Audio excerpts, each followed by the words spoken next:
So hello guys, welcome back to my channel. और आज का ये वीडियो काफ़ी इम्पॉर्टेंट होने वाला है क्योंकि आज के इस वीडियो में हम बात करने वाले हैं नदियों पर आधारित ऐसे टॉप जीके एमसीक्यू जो काफ़ी इम्पॉर्टेंट है पेपर के पॉइंट ऑफ व्यू। तो आज हमने ऐसे टॉप भारत की नदियाँ पकड़ी है जिन पर जीके एमसीक्यू पूछे जाते हैं और सीक्वेंस वाइज हम एक एक नदियों पर जीके एमसीक्यू देखने वाले हैं। तो सबसे पहले हम शुरुआत करते हैं गंगा नदी पर आधारित ऐसे जीके एमसीक्यू जो पेपर में पूछे जाते हैं। तो सबसे पहला प्रश्न है कि गंगा नदी का उद्गम स्थल यानी ओरिजिन कहाँ है। तो इसका सही जवाब है गंगोत्री हिमनद, गौमुख कहते हैं जिसे। तो गंगोत्री हिमनद है गंगा नदी का उद्गम स्थल, ये है गंगोत्री। याद में रखना है, यहाँ से गंगा नदी का उद्गम होता है। अगला प्रश्न है गंगा नदी का उद्गम किस राज्य में है। तो इसका सही जवाब हो जाएगा उत्तराखंड में है। गंगा नदी का जो उद्गम स्थल है वो उत्तराखंड राज्य में है, ये है उत्तराखंड राज्य गंगोत्री में। अगला प्रश्न, भारत की सबसे लंबी नदी कौन सी है। तो इसका सही जवाब हो जाएगा गंगा नदी भारत की सबसे लंबी नदी है, जिसकी कुल लंबाई है 2525 किलोमीटर है, जो गंगोत्री से निकलकर यहाँ से होते हुए इधर अरब सागर में गिरती है। अगला प्रश्न है कि गंगा नदी की कुल लंबाई कितनी है। तो इसका सही जवाब हो जाएगा 2525 किलोमीटर है गंगा नदी की कुल लंबाई, जो कि भारत की सबसे लंबी नदी से बनाती है 2525 किलोमीटर के साथ में। अगला प्रश्न है अलकनंदा नदी और भागीरथी नदी का संगम कहाँ होता है, जहाँ से इसे गंगा के नाम से जाना जाता है। तो इसका सही जवाब हो जाएगा देवप्रयाग में। अलकनंदा नदी और भागीरथी नदी का जो संगम है वो देवप्रयाग में होता है, जहाँ से फिर इसे गंगा नदी के नाम से जाना जाता है। अगला प्रश्न है गंगा नदी भारत के कितने राज्यों से होकर गुजरती है।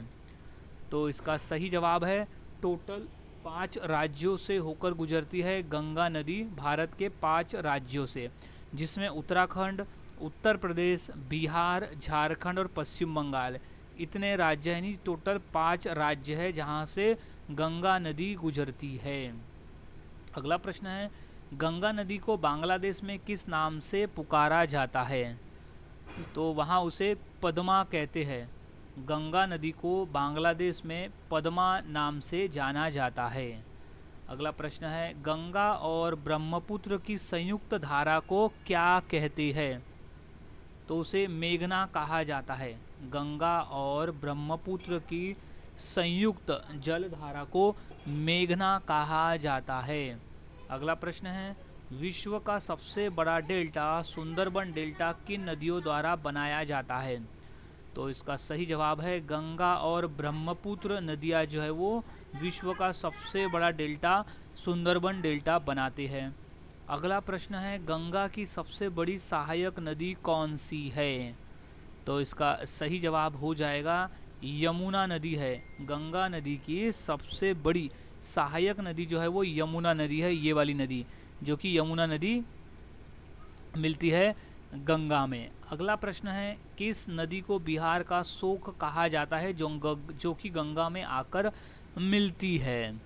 तो इसका सही जवाब हो जाएगा कोसी नदी को बिहार का शोक कहा जाता है। अब क्यों कहा जाता है, क्योंकि बिहार में जो कोसी नदी है वो अपने उसकी प्रकृति है दिशा बदलने की और बाढ़ लाने की, यानी ओवरफ्लो होने की, इस वजह से उसे बिहार का शोक कहा जाता है, जो कि ये वाली है कोसी नदी, जो कि यहाँ पर गंगा में आकर मिलती है। अगला प्रश्न है कि गंगा नदी के किनारे बसा सबसे बड़ा शहर कौन सा है। तो वो शहर है कानपुर। गंगा नदी के किनारे बसा हुआ सबसे बड़ा शहर है कानपुर। अगला प्रश्न है भारत सरकार द्वारा गंगा नदी को राष्ट्रीय नदी कब घोषित किया गया। तो इसका सही जवाब हो जाएगा 2008 में भारत सरकार द्वारा गंगा नदी को राष्ट्रीय नदी घोषित किया गया था। अगला प्रश्न है कि गंगा नदी में पाया जाने वाला कौन सा जीव भारत का राष्ट्रीय जलीय जीव है। तो वो है गंगा डॉल्फिन। गंगा नदी में पाया जाने वाला गंगा डॉल्फिन जो है वो भारत का राष्ट्रीय जीव है। अगला प्रश्न है कि प्रसिद्ध टेहरी बांध किस नदी पर स्थित है। टेहरी बांध जो है वो हमारे भारत देश की सबसे ऊंची बांध है। तो इसका सही जवाब है भागीरथी नदी पर बना हुआ है। टेहरी बांध जो है वो भागीरथी नदी पर बना हुआ बांध है, जो कि सबसे ऊंचा बांध है। अगला प्रश्न है, गंगा नदी उत्तर प्रदेश के किस जिले में प्रवेश करती है? तो वो जिला है बिजनौर जिला। गंगा नदी जो है वो उत्तर प्रदेश के बिजनौर जिले में प्रवेश करती है। अगला प्रश्न है कि गंगा नदी पर बने फरक्का बांध का निर्माण किस राज्य में किया गया है? तो फरक्का बांध है पश्चिम बंगाल में, याद में रख लेना है। फरक्का बांध जो है वो पश्चिम बंगाल में स्थित है। अगला प्रश्न है, गंगा की वह सहायक नदी जो दक्षिण से उत्तर की ओर बहती है, याद में रखना है। दक्षिण से उत्तर की तरफ बहने वाली वह कौन सी नदी है जो कि गंगा की सहायक नदी है? तो इसका सही जवाब हो जाएगा वो है सोन नदी। सोन नदी जो है वो दक्षिण से उत्तर की ओर बहती है, याद में से रख लेना, ये वाली है सोन नदी। अगला प्रश्न है, मंदाकिनी और अलकनंदा के संगम को क्या कहा जाता है? तो उसे रुद्रप्रयाग कहते हैं, याद रखना है। मंदाकिनी और अलकनंदा के संगम को रुद्रप्रयाग कहा जाता है। अगला प्रश्न है कि गंगा नदी मैदानी भाग में कहाँ प्रवेश करती है? तो वो हरिद्वार में प्रवेश करती है। गंगा नदी मैदानी भाग में हरिद्वार में प्रवेश करती है। अच्छी तरह से इसे याद में रख लेना है।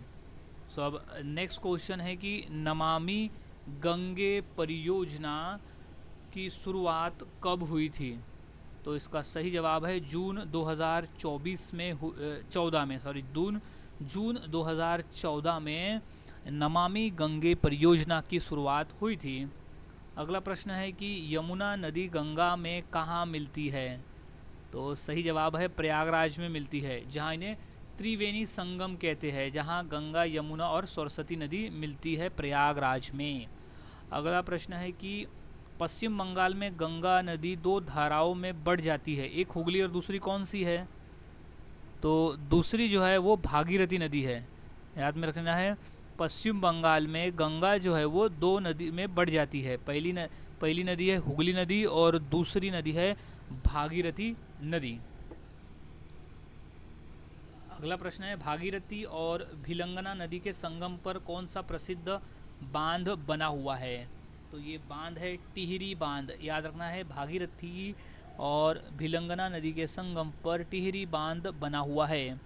अगला प्रश्न है, गंगा नदी के किनारे स्थित प्रसिद्ध शहर कौन सा है? तो वो शहर है वाराणसी। गंगा नदी के किनारे स्थित प्रसिद्ध शहर है वाराणसी। अगला प्रश्न है, गंगा नदी भारत के बाद किस देश में जाती है?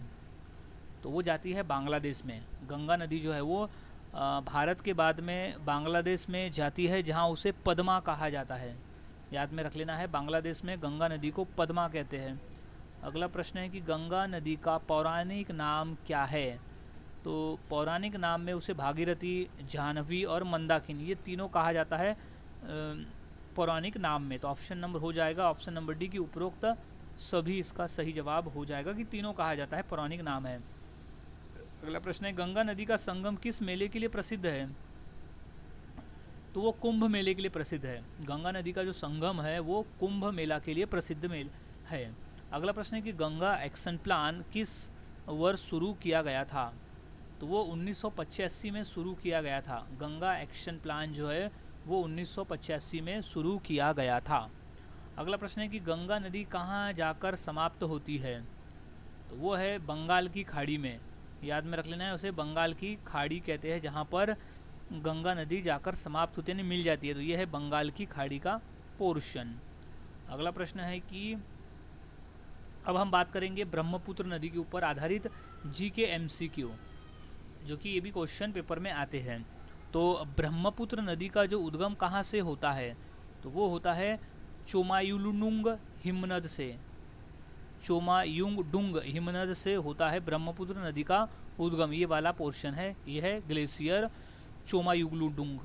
अगला प्रश्न है कि ब्रह्मपुत्र नदी को तिब्बत में किस नाम से जाना जाता है? तो उसे जानते हैं तसांगपो। तसांगपो नाम से जाना जाता है ब्रह्मपुत्र नदी को तिब्बत में। ये तिब्बत का पोर्शन है। अब अगला प्रश्न है कि ब्रह्मपुत्र नदी भारत में किस राज्य में प्रवेश करती है? तो वो प्रवेश करती है अरुणाचल प्रदेश में। ब्रह्मपुत्र नदी भारत के अरुणाचल प्रदेश राज्य में एंट्री करती है। ये है ब्रह्मपुत्र नदी और यहाँ से निकलती हुई ये है अरुणाचल प्रदेश, तो यहाँ पर वो प्रवेश करती है भारत में। अगला प्रश्न है कि ब्रह्मपुत्र नदी का भारत में प्रवेश करते समय नाम क्या होता है? तो वो नाम होता है दिहांग, दिबांग कहते हैं। ब्रह्मपुत्र नदी जब भारत में प्रवेश करती है, अरुणाचल प्रदेश में प्रवेश करती है, तब उसे दिहांग कहा जाता है। अगला प्रश्न है कि ब्रह्मपुत्र नदी किन 3 देशों से होकर बहती है? तो वो पहला है चीन, फिर भारत और फिर बांग्लादेश। ऐसे ये 3 देशों से होकर बहती है ब्रह्मपुत्र नदी। अगला प्रश्न है कि ब्रह्मपुत्र नदी का डेल्टा किस नदी के साथ मिलकर बनता है? तो वो रहता है गंगा नदी के साथ मिलकर बनता है। ब्रह्मपुत्र नदी का जो डेल्टा है वो गंगा नदी के साथ में मिलकर बनता है। अगला प्रश्न है कि ब्रह्मपुत्र नदी की कुल लंबाई कितनी है? तो वो है 2900 किलोमीटर, यानी ये गंगा नदी से भी ज़्यादा है। लेकिन गंगा नदी पूरी भारत में होती है, उसकी शुरुआत जो है भारत से होती है बहने की, इसलिए उसे भारत की सबसे लंबी नदी माना जाता है। जबकि ब्रह्मपुत्र नदी जो है वो भारत में उतना नहीं बहती, यानी वो बाहर से आई हुई है और जो ज़्यादा पोर्शन है वो बाहर के हिस्से में है। अगला प्रश्न है कि ब्रह्मपुत्र नदी के तट पर प्रसिद्ध द्वीप कौन सा है? तो वो है माजुली। ब्रह्मपुत्र नदी के तट पर स्थित प्रसिद्ध द्वीप है माजुली द्वीप। अगला प्रश्न है माजुली द्वीप किस राज्य में स्थित है जो कि ब्रह्मपुत्र नदी पर है? तो वो असम राज्य में है। माजुली द्वीप जो है वो असम राज्य में स्थित है। अगला प्रश्न है ब्रह्मपुत्र नदी बांग्लादेश में किस नाम से जानी जाती है? तो उसे जमुना कहते हैं। ब्रह्मपुत्र नदी को बांग्लादेश में जमुना कहा जाता है। अगला प्रश्न है ब्रह्मपुत्र नदी किस महासागर में गिरती है? तो वो बंगाल की खाड़ी में गिरती है। याद रखना है ब्रह्मपुत्र नदी जो है वो बंगाल की खाड़ी में गिरती है। अगला प्रश्न है ब्रह्मपुत्र नदी की प्रमुख सहायक नदी कौन सी है? तो नदी का नाम है सुबनसिरी। सुबनसिरी नदी जो है वो ब्रह्मपुत्र नदी की प्रमुख सहायक नदी है।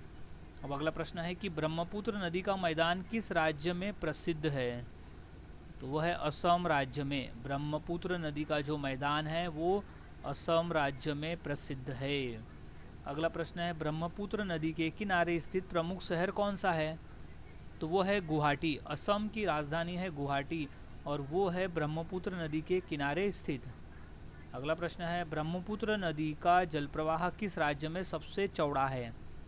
तो असम राज्य में सबसे चौड़ा है। ब्रह्मपुत्र नदी का जल प्रवाह सबसे चौड़ा है असम राज्य में। अगला प्रश्न है ब्रह्मपुत्र नदी का संगम गंगा से कहाँ होता है? तो वो होता है बांग्लादेश में। ब्रह्मपुत्र नदी का जो संगम है वो बांग्लादेश में होता है गंगा नदी से। अगला प्रश्न है कि ब्रह्मपुत्र नदी का प्रमुख पुल कौन सा है? तो वो है भूपेन हजारिका सेतु। ब्रह्मपुत्र नदी का प्रमुख पुल है भूपेन हजारिका सेतु। अगला प्रश्न है ब्रह्मपुत्र नदी के किनारे कौन सा राष्ट्रीय उद्यान है? तो वो है काजीरंगा राष्ट्रीय उद्यान स्थित है, जो कि असम राज्य में है। काजीरंगा नेशनल पार्क, और वो है ब्रह्मपुत्र नदी के किनारे स्थित। अगला प्रश्न है ब्रह्मपुत्र नदी का प्रवाह भारत में किस दिशा में होता है? तो वो पश्चिम से पूर्व की तरफ होता है भारत में ब्रह्मपुत्र नदी का प्रवाह। अब अगला प्रश्न है ब्रह्मपुत्र नदी के किनारे कौन सा प्रसिद्ध मंदिर है? तो वो है कामाख्य मंदिर, जो कि असम राज्य में है। कामाख्य मंदिर वो है ब्रह्मपुत्र नदी के किनारे स्थित कामाख्य मंदिर। अगला प्रश्न है गोदावरी नदी पर। गोदावरी नदी भी इम्पोर्टेंट है पेपर के पॉइंट ऑफ व्यू, और इस पे देखेंगे आधारित क्वेश्चन आंसर्स। गोदावरी नदी का उद्गम कहाँ से होता है? तो वो होता है त्र्यंबकेश्वर से। गोदावरी नदी का जो उद्गम है वो त्र्यंबकेश्वर से होता है, यहाँ से। यह त्र्यंबकेश्वर नासिक का पोर्शन। नेक्स्ट क्वेश्चन है गोदावरी नदी का उद्गम किस राज्य में है? तो इसका सही जवाब है महाराष्ट्र राज्य में है। गोदावरी नदी का उद्गम महाराष्ट्र राज्य के नासिक जिले से है, त्र्यंबकेश्वर जगह से। अगला प्रश्न है गोदावरी नदी को किस नाम से भी जाना जाता है? तो इसे हम दक्षिण गंगा के नाम से भी जानते हैं, क्योंकि दक्षिण गंगा का सबसे लंबी नदी है, यानी गोदावरी नदी के बाद सबसे लंबी नदी है, गंगा नदी के बाद सबसे लंबी नदी है गोदावरी नदी, और ये दक्षिण भाग में, इसलिए इसे दक्षिण गंगा कहा जाता है। अब अगला प्रश्न है कि गोदावरी नदी की कुल लंबाई लगभग कितनी है? तो वो है 1465 किलोमीटर। याद में रख लेना है कि गोदावरी नदी की जो कुल लंबाई है वो 1465 किलोमीटर की है। अगला प्रश्न है गोदावरी नदी किस सागर में गिरती है? तो वो गिरती है बंगाल की खाड़ी में। गोदावरी नदी जो है वो बंगाल की खाड़ी में जाकर गिरती है। अगला प्रश्न है गोदावरी नदी किस राज्यों से होकर बहती है? तो वो राज्य है महाराष्ट्र, तेलंगाना, छत्तीसगढ़, उड़ीसा और आंध्र प्रदेश। फिर उसके बाद में ये बंगाल की खाड़ी में गिरती है। तो याद में रख लेना है, इतने राज्य है, महाराष्ट्र, तेलंगाना, छत्तीसगढ़, उड़ीसा और आंध्र प्रदेश। अब अगला प्रश्न है कि गोदावरी नदी का डेल्टा किस राज्य में बनता है? तो वो आंध्र प्रदेश में बनता है। गोदावरी नदी का जो डेल्टा है वो आंध्र प्रदेश में बनता है। अगला प्रश्न है गोदावरी नदी की सबसे लंबी सहायक नदी कौन सी है? तो वो नदी है प्राणहिता नदी। गोदावरी नदी की सबसे लंबी सहायक नदी का नाम है प्राणहिता नदी। अगला प्रश्न है गोदावरी नदी के किनारे बसा सबसे प्रमुख शहर कौन सा है? तो वो शहर है नासिक। गोदावरी नदी के किनारे बसा सबसे प्रमुख शहर है नासिक। अगला प्रश्न है गोदावरी नदी किस पठार से होकर बहती है? तो वो दक्कन के पठार से होकर बहती है। गोदावरी नदी जो है वो दक्कन के पठार से होकर बहने वाली नदी है। अगला प्रश्न है कि गोदावरी नदी के तट पर कौन सा कुंभ मेला आयोजित होता है? तो वो नासिक कुंभ मेला आयोजित होता है गोदावरी नदी के तट के किनारे। अगला प्रश्न है कि गोदावरी नदी का प्रवाह मुख्य किस दिशा में है? तो वो है पश्चिम से पूर्व की तरफ। गोदावरी नदी का जो प्रवाह है वो मुख्य रूप से पश्चिम से पूर्व की तरफ है। अब अगला प्रश्न है कि गोदावरी नदी के किनारे स्थित प्रसिद्ध मंदिर कौन सा है? तो मंदिर है त्र्यंबकेश्वर मंदिर। गोदावरी नदी के किनारे स्थित जो प्रसिद्ध मंदिर है वो त्र्यंबकेश्वर मंदिर है। अगला प्रश्न है गोदावरी नदी का डेल्टा किस नदी के साथ मिलकर बनता है? तो वो कृष्णा नदी के साथ मिलकर बनता है गोदावरी नदी का डेल्टा। याद में रख लेना है, गोदावरी नदी का जो डेल्टा है वो कृष्णा नदी के साथ में मिलकर बनता है। अगला प्रश्न है कि गोदावरी नदी पर बना प्रमुख बांध कौन सा है? तो वो है जयकवाड़ी बांध। गोदावरी नदी पर बना प्रमुख बांध है जयकवाड़ी बांध। अगला प्रश्न है गोदावरी नदी किस प्रकार की नदी है? तो वो एक प्रायद्वीपीय नदी है। गोदावरी नदी जो है वो एक प्रायद्वीपीय नदी है। अगला प्रश्न है गोदावरी नदी भारत की कौन सी सबसे लंबी नदी है? तो इसका सही जवाब है दूसरी सबसे लंबी नदी है गोदावरी नदी।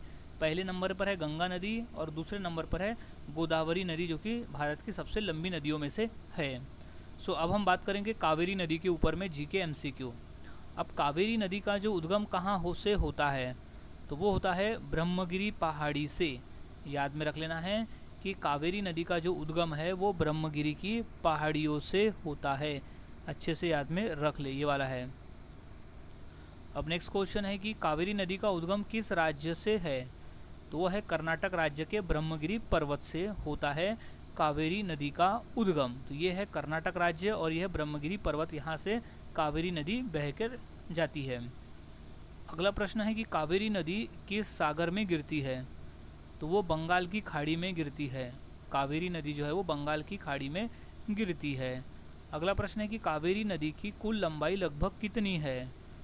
तो वो है 800 किलोमीटर। कावेरी नदी की जो कुल लंबाई है वो 800 किलोमीटर की है। अगला प्रश्न है कावेरी नदी किन राज्यों से होकर बहती है?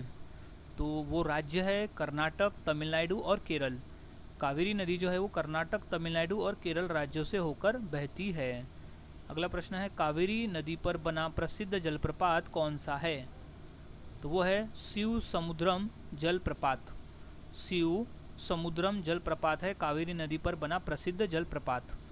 अब अगला प्रश्न है कि कावेरी नदी किस पर्वत श्रृंखला से निकलती है? तो वो है पूर्वी घाट से। कावेरी नदी जो है वो पूर्वी घाट पर्वत श्रृंखला से निकलती है। अच्छे से इसे याद में रख लेना है। अब नेक्स्ट क्वेश्चन है कि कावेरी नदी का डेल्टा किस राज्य में बनता है। तो कावेरी नदी का जो डेल्टा है वो तमिलनाडु राज्य में बनता है, याद में इसे रख लेना है।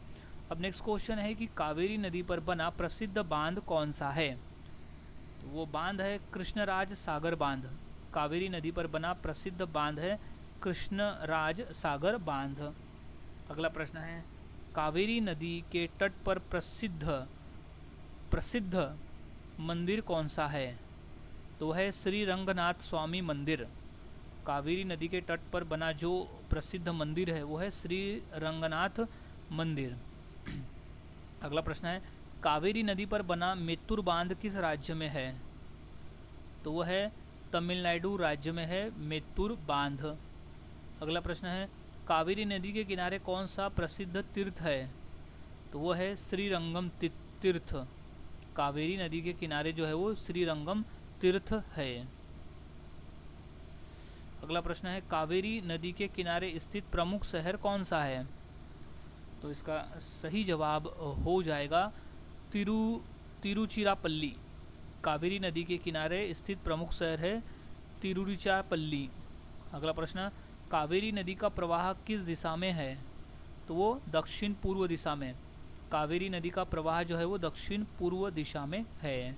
अगला प्रश्न है कि कावेरी नदी का बेसिन किस राज्य में फैला है। तो वो कर्नाटक, तमिलनाडु और केरल राज्यों में फैला हुआ है कावेरी नदी का बेसिन। अगला प्रश्न है मेत्तूर बांध का दूसरा नाम क्या है। तो वो है स्टेनली जलाशय। स्टेनली जलाशय कहते हैं मेत्तूर बांध का दूसरा नाम। अगला प्रश्न है कि कावेरी नदी के जल को लेकर विवाद किन राज्यों के बीच में है। तो वो है कर्नाटक और तमिलनाडु राज्य के बीच में है। याद में इसे अच्छे से रख लेना है कि कर्नाटक और तमिलनाडु राज्यों के बीच में स्थित है कावेरी नदी को लेकर विवाद। अगला प्रश्न है अब सिंधु नदी के ऊपर में, क्योंकि सिंधु नदी से भी प्रश्न पूछे जाते हैं पेपर में। अब सिंधु नदी का उद्गम कहाँ से होता है। तो वो मानसरोवर झील के पास से होता है सिंधु नदी का उद्गम। याद में इसे अच्छी तरह से रख लेना है। यह है सिंधु नदी का उद्गम होता है ये मानसरोवर के पास में। अगला प्रश्न है सिंधु नदी का उद्गम किस देश में है। तो वो है चीन में, जो कि तिब्बत का पार्ट है, वो चीन से है सिंधु नदी का उद्गम स्थल। अगला प्रश्न है सिंधु नदी किस सागर में गिरती है। तो सही जवाब है वो अरब सागर में गिरती है। सिंधु नदी जो है वो अरब सागर में जाकर गिरती है। अगला प्रश्न है सिंधु नदी की कुल लंबाई लगभग कितनी है। तो वो है 3180 किलोमीटर की है सिंधु नदी की कुल लंबाई। अगला प्रश्न सिंधु नदी किन देशों से होकर बहती है। तो वो भारत, पाकिस्तान और चीन में बहती है सिंधु नदी। अगला प्रश्न है सिंधु नदी की प्रमुख सहायक नदी कौन सी है। तो वो है चिनाब नदी है। सिंधु नदी की प्रमुख सहायक नदी है चिनाब नदी। अगला प्रश्न है कि सिंधु नदी की सहायक नदी चिनाब किस नदी से मिलकर बनती है। पहला तो है चंद्र और दूसरा है भागा। चंद्र और भागा ये दो अलग अलग नदियां हैं और वो दो अलग नदियों से मिलकर चिनाब नदी बना हुआ है, ये भी याद में रख लेना है। अब अगला प्रश्न है कि सिंधु नदी भारत के किस राज्य में बहती है। तो वो है जम्मू कश्मीर और लद्दाख। जम्मू कश्मीर और लद्दाख में बहती है सिंधु नदी। अगला प्रश्न है सिंधु नदी का जलग्रहण क्षेत्र किस सभ्यता के लिए प्रसिद्ध है। तो वो है सिंधु घाटी सभ्यता के लिए। याद में रख लेना है सिंधु घाटी जल ग्रहण क्षेत्र जो है वो सिंधु घाटी सभ्यता के लिए प्रसिद्ध है। अगला प्रश्न है कि सिंधु घाटी सभ्यता का प्रमुख नगर कौन सा था। तो वो था मोहेनजोदड़ो। सिंधु घाटी सभ्यता का प्रमुख नगर था मोहेनजोदड़ो। अगला प्रश्न है कि इंडिया नाम किस नदी के नाम से बना है। तो वो सिंधु नदी, जिसको हम इंडस भी कहते हैं, इंडस भी कहते हैं, उस नाम से बना है इंडिया नाम। अब अगला प्रश्न है कि सिंधु नदी का अधिकतर प्रवाह किस देश में है। तो वो है पाकिस्तान में। सिंधु नदी का जो अधिकतर प्रवाह है वो पाकिस्तान देश में है। अब अगला प्रश्न है कि सिंधु नदी प्रणाली की सबसे लंबी सहायक नदी कौन सी है। तो वो है सतलुज नदी। सिंधु नदी प्रणाली की जो सबसे लंबी सहायक नदी है वो सतलुज नदी है। अगला प्रश्न है कि सिंधु नदी के जल बंटवारे से संबंधित संधि कौन सी है? तो वह है सिंधु जल संधि। अगला प्रश्न है सिंधु जल संधि कब हुई थी? तो वो हुई थी 1960 में। सिंधु जल संधि जो हुई थी वो 1960 में हुई थी। अगला प्रश्न है कि सिंधु जल संधि किन देशों के बीच में है? तो वो भारत और पाकिस्तान के बीच में है सिंधु जल संधि। अगला प्रश्न है सिंधु नदी का डेल्टा किस सागर में है? तो वो है अरब सागर में। सिंधु नदी का जो डेल्टा है वो अरब सागर में है। अगला प्रश्न है सिंधु नदी प्रणाली की प्रमुख नदियाँ कौन सी है? तो वो नदियाँ है झेलम, चिनाब, रावी, ब्याज और सतलुज। ये है सिंधु नदी प्रणाली की प्रमुख नदियाँ, जिसमें ये है झेलम, ये है चेनाब, ये है रावी और ये है सतलज और ये है ब्यास। ऐसी टोटल 5 नदियाँ हैं। सिंधु नदी प्रणाली की प्रमुख 5 नदियाँ हैं ये। अगला प्रश्न है पंजाब का अर्थ क्या है?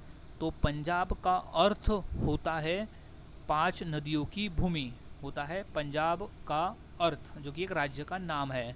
अगला प्रश्न है कि सिंधु घाटी सभ्यता के प्रमुख नगर कौन से हैं? तो वो है हड़प्पा और मोहेनजोदड़ो।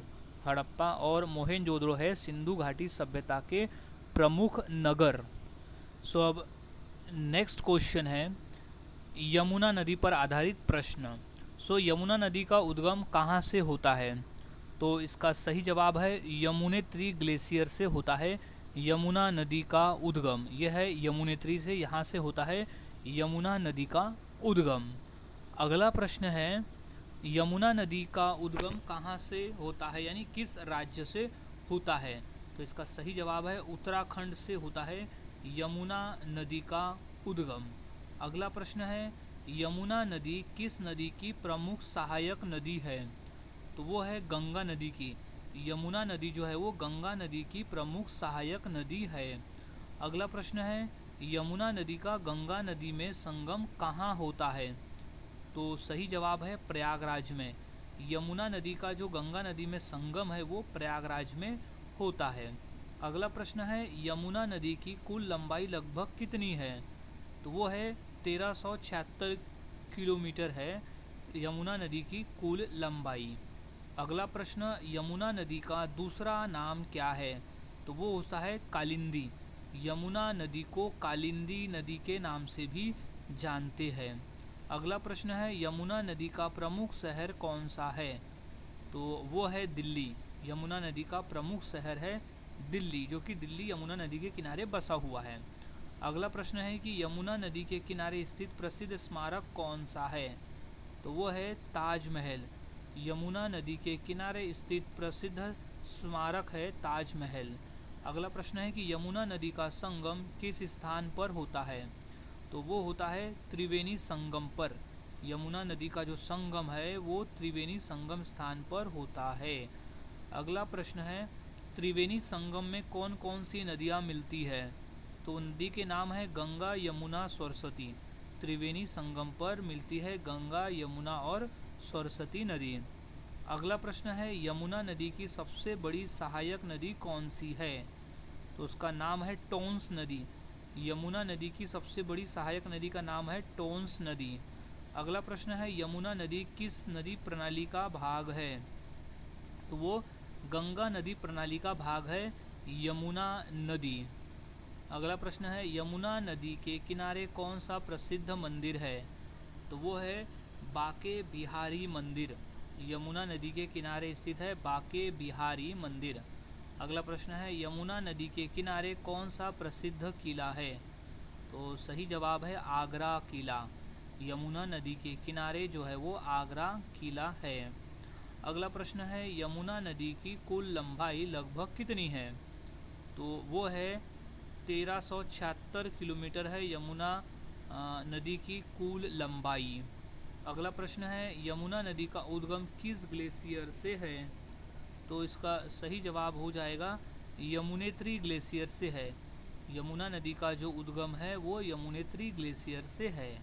अगला प्रश्न है अब नर्मदा नदी पर आधारित, और नर्मदा नदी पर 100% क्वेश्चन पूछे जाते हैं पेपर में।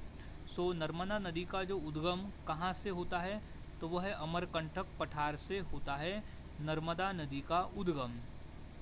अगला प्रश्न है, नर्मदा नदी का उद्गम किस राज्य से है, तो वो है मध्य प्रदेश से। नर्मदा नदी का जो उद्गम है वो मध्य प्रदेश से होता है, याद में रख लेना है। अब नेक्स्ट क्वेश्चन है कि नर्मदा नदी किस सागर में गिरती है, तो वो गिरती है बंगाल की खाड़ी में। नर्मदा नदी जो है वो बंगाल की खाड़ी में गिरती है। नेक्स्ट है कि नर्मदा नदी की कुल लंबाई लगभग कितनी है, तो वो है 1312 किलोमीटर है नर्मदा नदी की कुल लंबाई। अगला प्रश्न है, नर्मदा नदी किन राज्यों से होकर बहती है, तो वो है मध्य प्रदेश, महाराष्ट्र और गुजरात। मध्य प्रदेश, महाराष्ट्र और गुजरात से होकर बहती है नर्मदा नदी।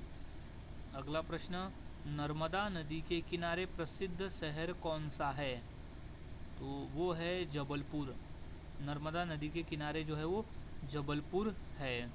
अगला प्रश्न है, नर्मदा नदी के किनारे स्थित प्रसिद्ध जलप्रपात कौन सा है, तो वो है धुआंधार जलप्रपात।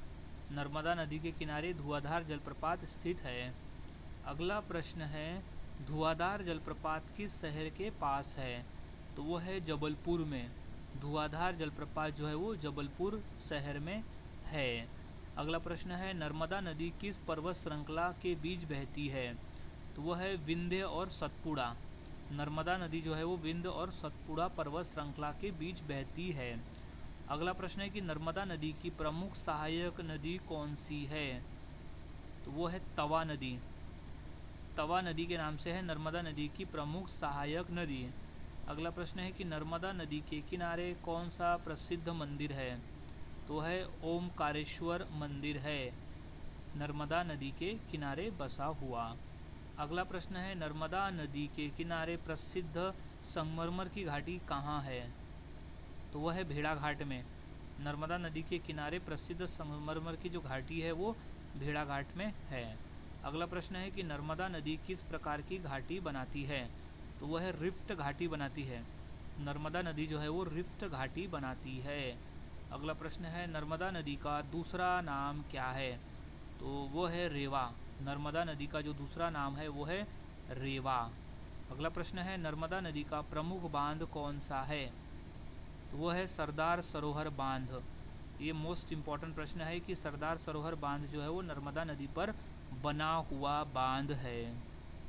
अगला प्रश्न है, अब सतलज नदी पर आधारित प्रश्न है कि सतलज नदी का उद्गम कहाँ से होता है, तो वह है मानसरोवर झील के पास से होता है सतलज नदी का उद्गम।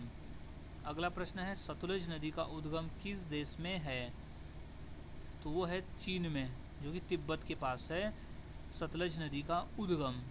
अगला प्रश्न है, सतलज नदी किस नदी की सहायक नदी है, तो वो सिंधु नदी की सहायक नदी है सतलज नदी। अगला प्रश्न है, सतलज नदी की कुल लंबाई लगभग कितनी है, तो वो है 1450 किलोमीटर है सतलज नदी की कुल लंबाई। अगला प्रश्न है, सतलज नदी भारत में किस राज्य में प्रवेश करती है, तो वो करती है हिमाचल प्रदेश में। सतलज नदी जो है वो भारत के हिमाचल प्रदेश में प्रवेश करती है। अगला प्रश्न है, सतलज नदी किस सागर में गिरती है, तो वो गिरती है अरब सागर में। सतलज नदी जो है वो अरब सागर में गिरती है। अगला प्रश्न है, सतलज नदी का प्राचीन नाम क्या था, तो वो था शत्रुद्ध नाम था सतलज नदी का प्राचीन नाम। अगला प्रश्न है कि सतलज नदी किस देश से होकर बहती है, तो वो है भारत, पाकिस्तान और चीन से होकर बहती है सतलज नदी। मोस्ट इम्पॉर्टेंट प्रश्न है, इसे अच्छी तरह से याद में रख लेना है। अब नेक्स्ट क्वेश्चन है कि सतलज नदी की प्रमुख सहायक नदी कौन सी है, तो वह है ब्यास नदी। सतलज नदी की प्रमुख सहायक नदी है ब्यास नदी। अगला प्रश्न है, सतलज नदी किस दर्रे के पास भारत में प्रवेश करती है, तो है सिप्लीला दर्रे के पास में भारत में प्रवेश करती है सतलज नदी। अगला प्रश्न है कि सतलुज नदी के किनारे स्थित प्रसिद्ध बांध कौन सा है? तो वह है भागड़ा नागल बांध। सतलज नदी के किनारे स्थित है भागड़ा नागल बांध। अगला प्रश्न है भागड़ा बांध से बना जलाशय क्या कहलाता है? तो वो कहलाता है गोविंद सागर। भागड़ा बांध से बना जलाशय जो है वो गोविंद सागर कहलाता है। अगला प्रश्न है सतलज नदी किस नदी से में मिलती है? तो वो सिंधु नदी में मिलती है। सतलज नदी जो है वो सिंधु नदी में मिलती है। अगला प्रश्न है सतलज नदी का संगम चिनाब से कहाँ होता है? तो वो पाकिस्तान में होता है। सतलज नदी का जो संगम है वो चिनाब में पाकिस्तान में होता है। अगला प्रश्न है सतलज नदी के किनारे कौन सा प्रसिद्ध तीर्थ है? तो वो है आनंदपुर साहिब है सतलज नदी के किनारे प्रसिद्ध स्थल। अगला प्रश्न है सतलज नदी की कुल लंबाई कितनी है? तो वो है 450 किलोमीटर है सतलज नदी की कुल लंबाई। नेक्स्ट है सतलज नदी भारत की किस नदी प्रणाली का भाग है? तो वो है सिंधु नदी प्रणाली का भाग है सतलज नदी। सो गाइस आज के इस वीडियो में हमने नदियों पर आधारित इम्पोर्टेंट जीके एमसीक्यू देखा जो कि पेपर के पॉइंट ऑफ व्यू काफ़ी इम्पोर्टेंट है। तो यहाँ सभी क्वेश्चन के आंसर को अच्छी तरह से याद में रख लेना है क्योंकि सभी क्वेश्चन पेपर में पूछे जा चुके हैं। सो मिलता हूँ ऐसे ही और नए जीके क्वेश्चंस के साथ अगले वीडियो में। तब तक के लिए चैनल के साथ बने रहे, वीडियोस को देखते रहे और इसी तरह से रोज़ाना जीके की प्रैक्टिस करते रहे।